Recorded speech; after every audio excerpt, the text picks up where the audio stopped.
Здравствуйте, меня зовут Владислав Сухаренко, я врач общей практики, и мы с вами продолжаем говорить о кашле. Сегодня поговорим о кашле при инфекционных заболеваниях органов дыхания. Инфекционные заболевания органов дыхания по праву считаются основной причиной возникновения кашля.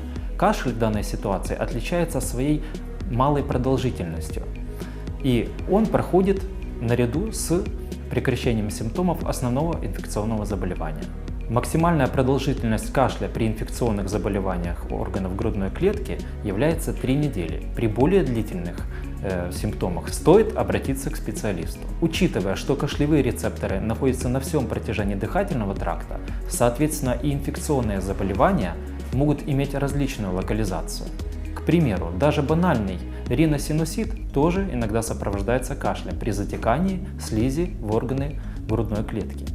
Также кашель сопровождается ларингитами, трахеитами, бронхитами, пневмонией и плевритами. Все вышеперечисленные заболевания являются инфекционными, соответственно и требуют лечения основного инфекционного заболевания.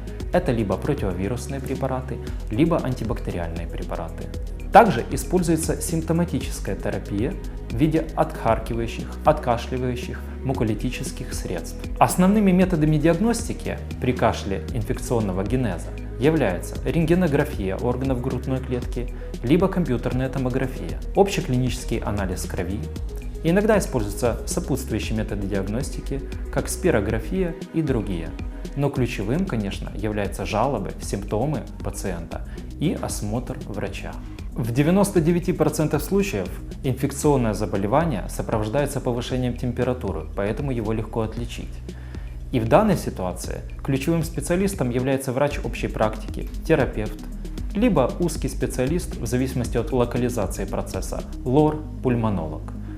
Обращение к данным специалистам своевременно предполагает скорейшее выздоровление. Поэтому не затягивайте с визитом к врачу, помните, что банальный кашель при затяжном течении может привести к нежелательным последствиям. Всего доброго, до свидания.